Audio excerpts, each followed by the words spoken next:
Fanta, the fruit-flavored soft drink enjoyed by millions globally, has a fascinating and complex history, rooted deeply in the circumstances of World War II.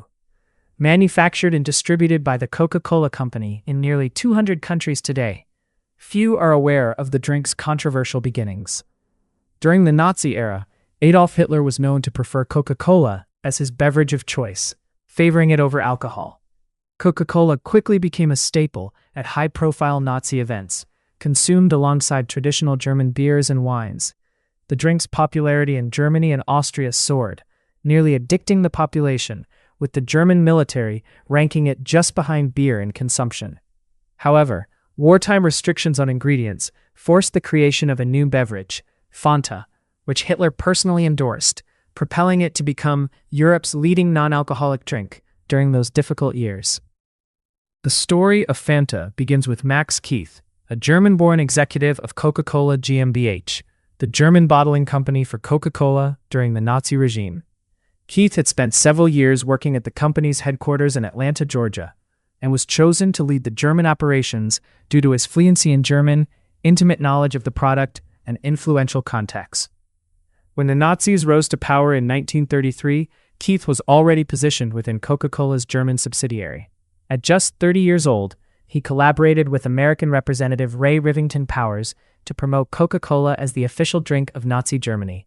This strategic marketing effort paid off handsomely, as Coca-Cola's popularity surged, particularly highlighted by the company's sponsorship of the 1936 Berlin Olympics, which drew attention and approval from Nazi leaders including Hitler. After Powers passed away in 1938, Max Keith assumed full control of Coca-Cola's German subsidiary.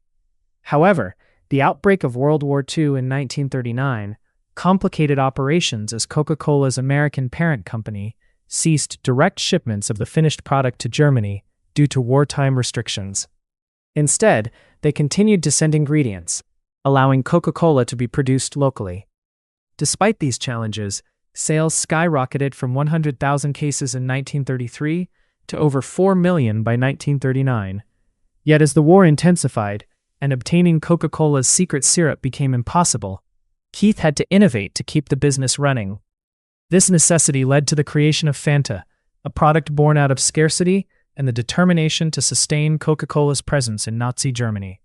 Max Keith's key allies during this endeavor included influential figures such as Franz von Papen, a nobleman and diplomat who had played a crucial role in Hitler's rise to power and held various government positions.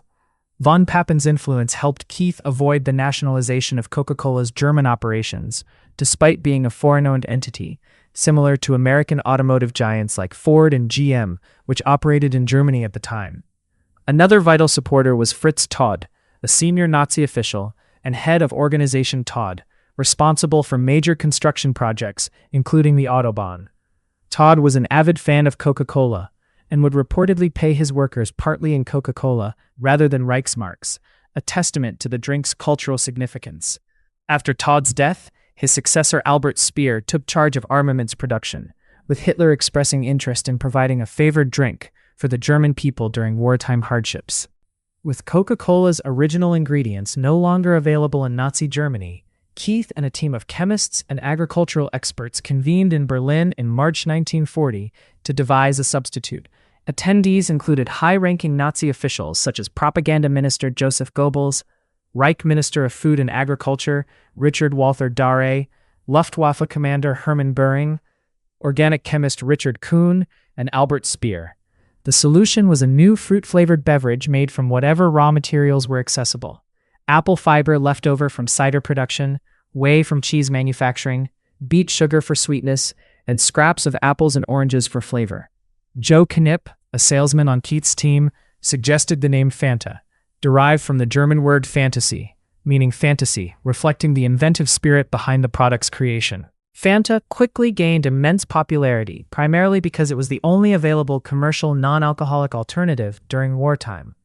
After its introduction in late 1940 and launch in 1941, Fanta sold an impressive 3 million cases in its first year alone. It is believed that Hitler personally received and approved the initial shipment, giving the drink his official endorsement, which helped to boost production further. However, Fanta's role extended beyond a simple beverage. It was often used as a sweetening agent in cooking, especially in soups and stews, as sugar was heavily rationed. The drink's affordability and availability made it a staple of wartime diets. Fanta's influence spread beyond Germany itself, reaching other European countries under Nazi control. The Dutch Coca-Cola plant in Amsterdam faced similar ingredient shortages and was on the brink of closure. Max Keith offered the Dutch company the Fanta recipe and brand name to keep their operations alive. The Dutch version of Fanta differed from the German original, utilizing elderberries as a sweetener instead of beet sugar, and quickly became popular locally. This adaptation demonstrated how Fanta evolved depending on regional ingredient availability, further solidifying its place in the wartime beverage market. Albert Speer, who took over wartime production after Fritz Tott's death in 1942, focused primarily on military hardware, such as aircraft, tanks, and munitions. To meet production demands, Speer and other German industrialists relied heavily on slave labor, a grim reality that extended even to Fanta's production facilities. Despite this dark aspect, Fanta was beloved by German youth and was used as a tool for morale. Hitler Youth leader Arthur Axmann famously said that simply promising Fanta was enough to draw hundreds of boys to rallies, highlighting the drink's cultural significance among the younger generation. Fanta was also popular within the German military, especially in frontline areas where beer was scarce. Luftwaffe pilots, sailors, and soldiers across Eastern Front battlefields in Russia and Ukraine were supplied with Fanta whenever logistics permitted. U-boat commander Erich Topp recalled always having a case of Fanta on board alongside beer as a morale booster to celebrate successful patrols. Similarly, Waffen-SS artillery colonel Gustav Merch remembered the excitement of receiving Fanta shipments even when ammunition resupplies were delayed. The drink was considered a valuable morale enhancer, providing a taste of comfort in grim combat conditions. Hermann Göring, commander of the Luftwaffe, was also an enthusiastic supporter of Fanta, insisting that his airmen receive regular supplies. Colonel Hannes Trautloft, a fighter ace and JG-54 commander, noted that pilots were prohibited from consuming alcohol if they were to fly the next day, which made Fanta an ideal alternative to lift spirits without impairing performance. Due to its widespread popularity, Fanta became one of the few luxury items exempt from wartime rationing in Germany. Hitler's personal pilot, Lieutenant General Hans Bauer, ensured Coca-Cola or Fanta was always available during flights, with Eva Braun also keeping a personal stock. As the war neared its end in 1945, Max Keith was ordered by a German general to rename the Coca-Cola subsidiary, likely to erase foreign associations, but he refused. The general was killed in an air raid before taking further action, and Keith continued producing Fanta even as Berlin lay in ruins. When American forces captured the city, they found Keith operating a nearly destroyed Coca-Cola factory, roofless, yet still producing Fanta. Despite the use of forced labor in the factories, a common practice during the war, Keith reportedly treated his workers relatively well.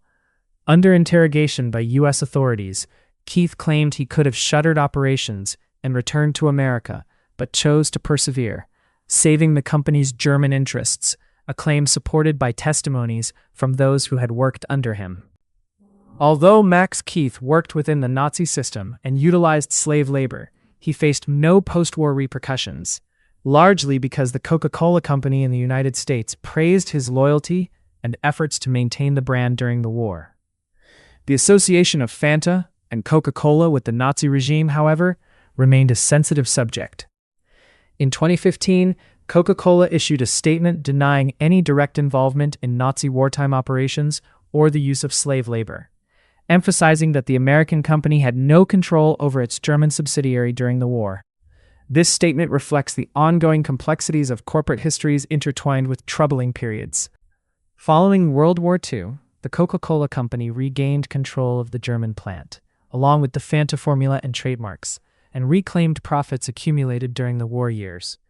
Fanta production in Germany ceased in 1949, but the brand itself survived. In 1955, Coca-Cola launched a new Fanta formula in Naples, Italy, utilizing local citrus fruits, primarily oranges, creating the bright orange flavor familiar worldwide today.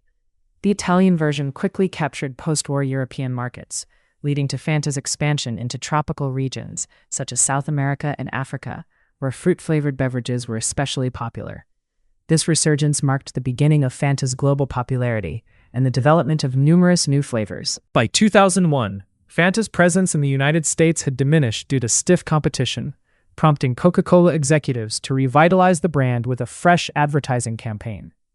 After a decade-long hiatus, Fanta was reintroduced to the American market to compete with Pepsi's new product innovations. While high-fructose corn syrup is commonly used as a sweetener in the United States, many other countries continue to use sugar, preserving traditional tastes.